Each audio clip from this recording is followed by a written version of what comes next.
Hai semua, selamat datang. Okey, untuk perkongsian kali ni, kita akan kupas satu panduan pelaburan yang mudah faham, khas untuk anda yang mungkin baru nak mula melabur kat Malaysia ni.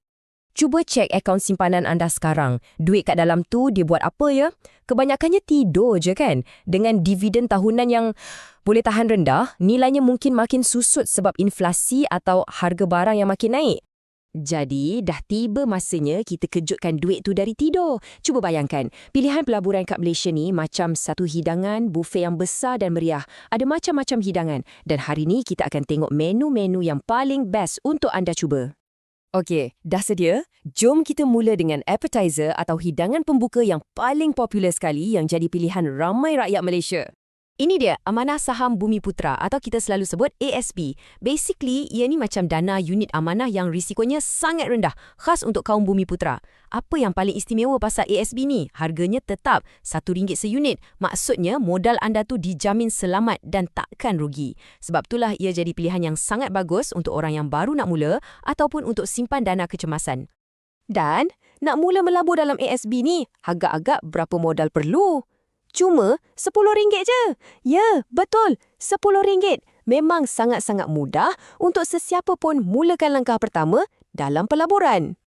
Nak buka akaun pun senang gila sekarang. Semua online je guna telefon. Mula-mula, muat turun aplikasi MyASNB. Lepas tu, isikan butiran peribadi, buat pengesahan identiti digital. Yang ni kena ambil gambar IC dan selfie sikit. Kemudian, cipta ID dan kata laluan. Dan akhir sekali, terus buat pelaburan pertama anda. Senang kan? Tak perlu beratur kat bank lagi. Okey, dah habis hidangan pembuka. Sekarang kita ke hidangan seterusnya yang lebih moden dan guna teknologi. Jom kita tengok macam mana teknologi boleh tolong kita uruskan pelaburan. Pernah dengar tak robo-advisor? Bunyi macam canggih kan? Senang cerita, ia macam platform digital yang guna program komputer atau algoritma untuk uruskan pelaburan anda secara automatik. Selalunya, duit anda akan dilaburkan dalam pelbagai saham dan bond serata dunia melalui EGF atau Exchange Traded Funds. Anggap jelah dia ni macam penasihat keuangan peribadi versi digital. Lebih cekap dan lebih murah. Jadi, apa beza dia dengan penasihat keuangan yang biasa kita jumpa tu? Okey, pertama sekali, yuran dia jauh lebih rendah. Modal nak mula pun sikit je dan paling best, semuanya automatik. Anda tak payah pening-pening pala nak kaji pasaran sendiri. Nak tahu apa lagi kelebihan dia? Pertama, yuran tahunannya rendah, selalunya tak sampai 1% pun. Kedua, modal minimum pun sangatlah rendah. Ada yang serendah RM1. Lepas tu, anda tak perlu jadi pakar kewangan pun untuk mula.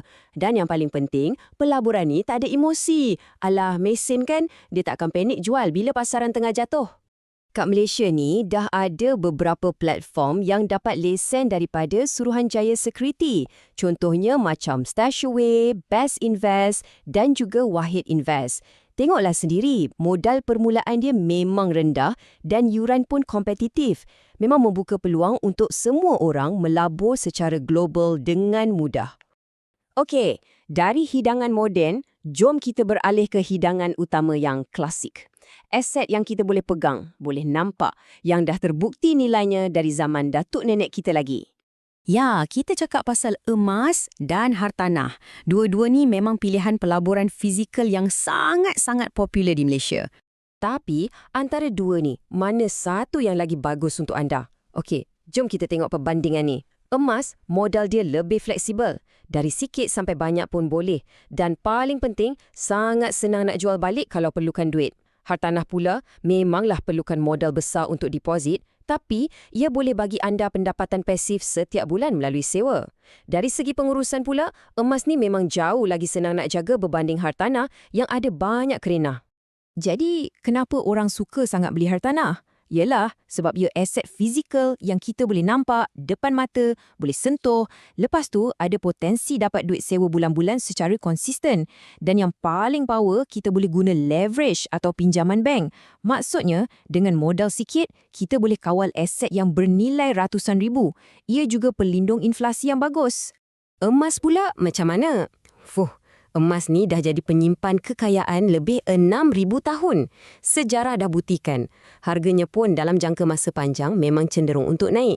Dan macam saya cakap tadi, ia sangat cair. Senang sangat nak beli dan jual. Paling penting, nilainya tak boleh dicetak sesuka hati macam duit kertas. Okey, kita dah tengok macam-macam hidangan dalam bufet pelaburan kita. Sekarang masa untuk saya dedahkan rahsia chef. Satu strategi yang nampak simple tapi sangat-sangat berkesan dan boleh dipakai untuk hampir semua jenis pelaburan. Strategi ni nama dia pemurataan kos ringgit atau orang putih panggil dollar cost averaging DCA. Nak faham senang, anggap je macam kita buat langganan bulanan untuk pelaburan. Konsep dia senang je, kita labur jumlah duit yang sama setiap bulan, contohnya RM100. Tak kisahlah harga tengah mahal ke, tengah murah ke. Tujuan utama DCA ni sebenarnya untuk elakkan kita daripada risiko terbeli aset pada harga paling mahal. Isu dia bukan pasal nak cari timing terbaik, tapi pasal konsisten. Itu je kuncinya. Macam mana ia berfungsi? Jom tengok contoh ni. Katakan setiap bulan anda labur RM100. Bulan Februari, harga unit jatuh ke 80 sen. Dengan RM100 yang sama, anda dapat beli lebih banyak unit, iaitu 125 unit. Nampak tak? Secara automatik, anda akan beli lebih banyak bila harga tengah murah. Jadi, bila kita puratakan harga belian kita macam ni, hilanglah segala stres nak teka-teka pasaran. Tak payah pening kepala fikir bila masa terbaik nak beli. Buat je secara konsisten. Okey, jom kita buat rumusan pantas bufet pelaburan kita hari ini. Mula-mula, hidangan pemuka yang selamat. ASB.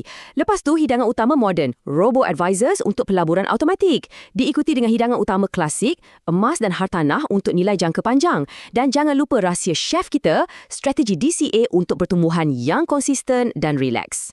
Okey, lepas dah tengok semua pilihan yang ada ni, sekarang soalan paling penting untuk anda.